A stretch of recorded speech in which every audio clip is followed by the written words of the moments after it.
aplica a los influencers en el marco del derecho del consumidor colombiano ante prácticas publicitarias en el entorno digital entre 2020 y 2025. Bueno, prácticamente, digamos que ese trabajo lo que hizo fue analizar la responsabilidad de los influencers en Colombia con respecto a la publicidad que a veces se puede tornar en publicidad engañosa en los periodos comprendidos entre 2020 y 2025. Se realizó un examen a la Ley 1480 de 2011, el cual es el Estatuto del Consumidor, y se hizo, digamos, una evaluación analítica en el cual se, digamos que se analizó y se evaluó la guía de buenas prácticas de la SIC para establecer si esas medidas son contundentes y eficaces al momento de proteger los derechos del consumidor digital. Entonces, ¿por qué este tema? Me di cuenta que cada vez son más personas dentro de los entornos digitales las cuales toman decisiones de comprar o adquirir un producto o un servicio o descargar alguna aplicación porque algún influencer se la recomienda. Hoy en día es muy común, digamos, a veces ver eh, videos de influencers como La Liendra, Jefferson Coso, recomendando aplicaciones, por ejemplo, juegos de apuestas, como si fueran, digamos que directamente una opinión personal de ellos. Entonces, en lo que se centra ese trabajo es en poder exigirle al influencer que advierta cuando uno de sus contenidos es una pauta promocional. Entonces, pues bueno, aquí se realizó la introducción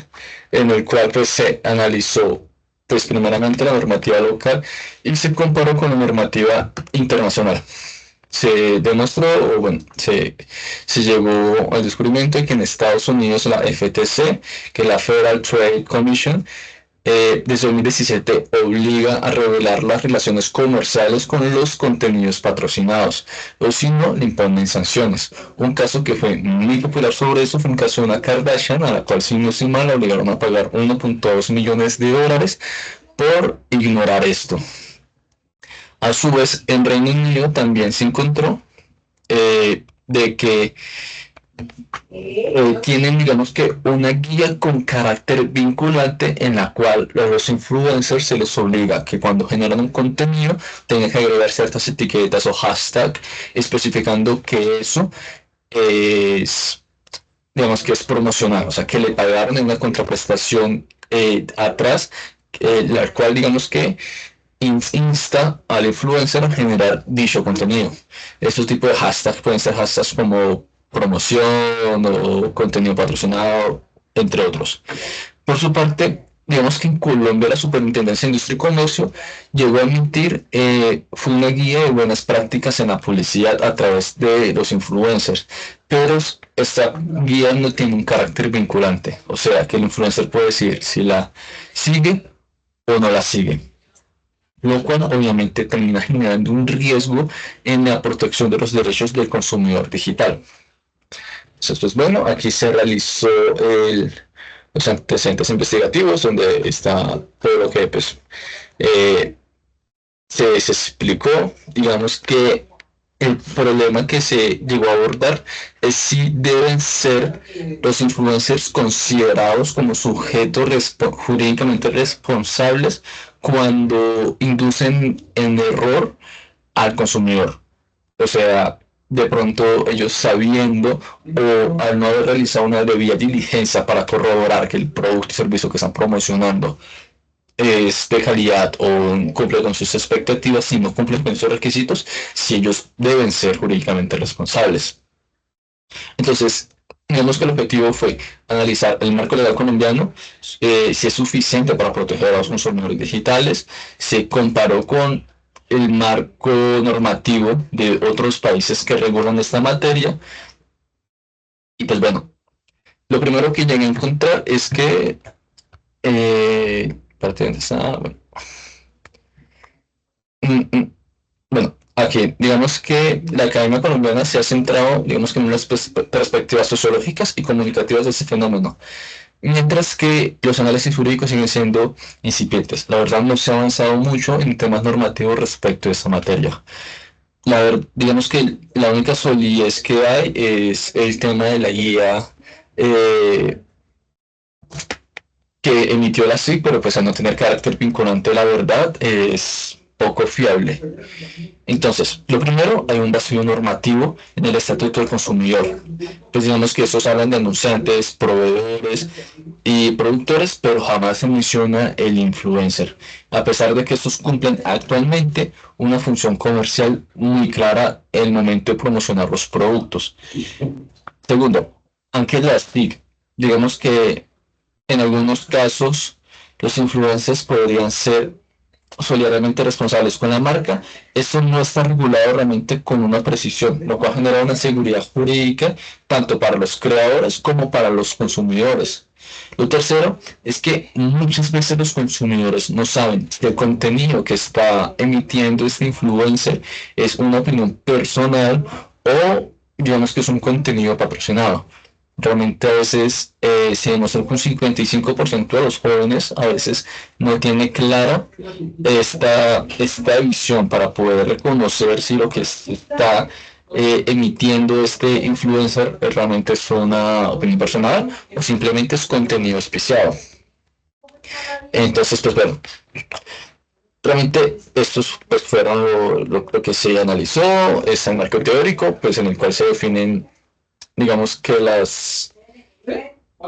mm, es que no quiero decir definiciones, pero pues bueno, los siguientes términos, mediante lo cual, pues digamos que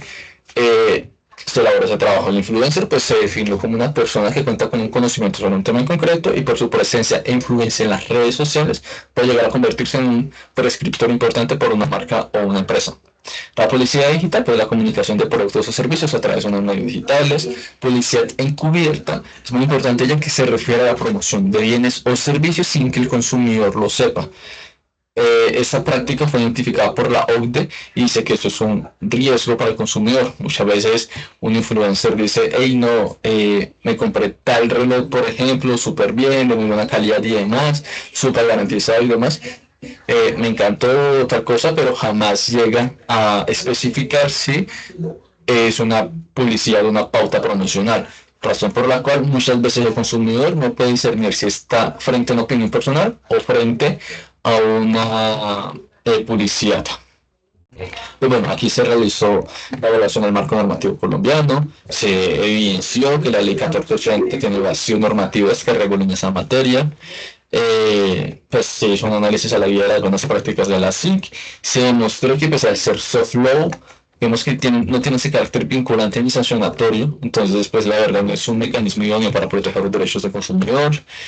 Se comparó con los estándares internacionales y pues digamos que el derecho comparado frente a Reino Unido y los Estados Unidos y también la Unión Europea. Y por último se hizo una propuesta de reforma y autorregulación. Entonces, digamos que de acuerdo al análisis que tanto se le hizo como a la guía de la SIC como a la ley 1480, digamos que se presentaron tres propuestas. La primera es una reforma normativa del Estatuto del Consumidor. Segundo, un esquema de autorregulación supervisada. Y la tercera, una capacidad sancionatoria de la Superintendencia de Industria y Comercio.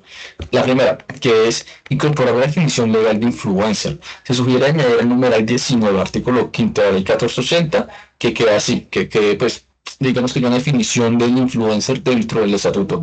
que se considera una persona natural o jurídica con una capacidad de generar contenido en plataformas digitales que en virtud de su número de seguidores, nivel de interacción o reputación pueden influir en decisiones de consumo de su audiencia y percibe directa o indirectamente una contraprestación económica o una especie a cambio de promocionar dichos bienes o servicios. También, pues bueno, la obligación de una identificación clara de la publicidad. Entonces se propone también añadir al parágrafo del artículo 20, un parágrafo del artículo 23 de la ley 1480 que regula el tema de información, diciendo que cuando el influencer vaya a crear un contenido que tenga, digamos, un carácter comercial de fondo, haya una contraprestación económica directa o indirectamente, en dinero en especie, pues este debe acompañar dicho contenido con un hashtag que diga como publicidad o patrocinado por u otros similares. Eh, la otra también es que debe haber un registro y archivo de colaboraciones. Entonces, digamos que similar al Digital Service Act europeo, digamos que haber un repositorio electrónico donde los influencers que trabajen dentro de este mercado de promociones y demás están obligadas a conservar durante 5 años los contratos que sustentan cada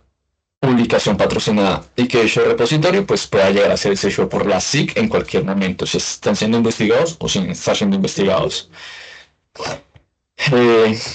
También, pues bueno, una responsabilidad solidaria que sería en el artículo 30, en el que se especifica el tema de la publicidad engañosa, añadir un parágrafo en donde se defina una responsabilidad solidaria del influencer, ya que ese artículo solamente menciona a los proveedores y productores, anunciantes, pues también especificar que el influencer puede llegar a ser responsable solidariamente con el anunciante, el proveedor y el productor en caso de omisión o advertencia comercial por información falsa que lleve a una publicidad engañosa. Pues bueno, con respecto a la sugerencia de refuerzo institucional de la SIC, o sea que la SIC pueda poner sanciones, primero se recomienda crear una herramienta social listening y es prácticamente agarrar a la SIC y equiparlo con un software que permita detectar interacciones sospechosas dentro de publicaciones de algunos influencers y que puede detectar, digamos, un vocabulario promocional como de que los invito a consumir tal producto, los invito a tal cosa, que puedan detectar, digamos, que esos patrones en el vocabulario y que y no tengan estas etiquetas como de hashtag publicidad, contenido patrocinado, ni nada de eso, para poder detectar cuáles son los influencers que están incurriendo en la violación a las modificaciones que se le harían a la ley 1480 que se mencionaron anteriormente. Pues bueno, esta medida ya fue utilizada por la FTC en Estados Unidos y pues utilizan su Influencer Monitoring Program, que es prácticamente lo que estaba diciendo. Bueno, por último es convenios con las plataformas. Digamos que en Alemania hay un modelo en el cual hay una cooperación con YouTube. Sería idóneo que la SIC pueda hacer lo mismo. Que yo una cooperación con Meta, con TikTok, con Google o con otras compañías de redes sociales como puede ser Twitch, Kick, entre otras. En las cuales, digamos que primero ellos puedan proveer de información a la poder suministrar información a las SIC que se hacen necesarias en un proceso de investigación o puedan,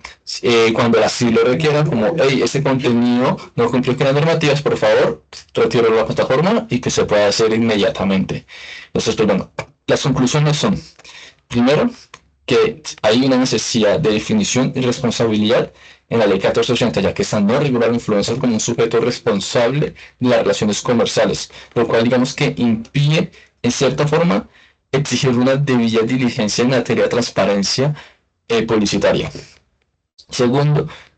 generar una eficacia limitada del soft law. Hasta el momento, los avances normativos realizados en Colombia carecen de un carácter vinculante, o sea, son soft law, lo cual pues impide a la SIC poner sanciones y de una eficacia limitada. Segundo, una necesidad de reforma legal. Como se mencionó anteriormente, se requiere reformar el artículo 1480, de que la ley 1480 de 2011, o sea, el Estatuto del Consumidor, en los artículos que se mencionaron, para tipificar el influencer en el Estatuto del Consumidor, definirlo como sujeto responsable jurídicamente e imponer la obligación de divulgación clara de la información para ayudar a cerrar estas brechas que se identificaron y poder armonizar la normativa colombiana con los estándares internacionales más avanzados. Y cuarto es el fortalecimiento institucional, o sea, los mecanismos de monitoreo que se mencionaron anteriormente, al igual que colaboración con plataformas, las cuales pueden llegar a ser un complemento indispensable para que los cambios normativos de las reformas pues sean efectivos. Entonces, pues en conclusión, pues modificar el estatuto de consumidor para incorporar los influencers como sujetos responsables, fortalecer la supervisión de la SIC y promover la transparencia publicitaria son medidas necesarias para proteger los derechos del consumidor digital. Muchas gracias.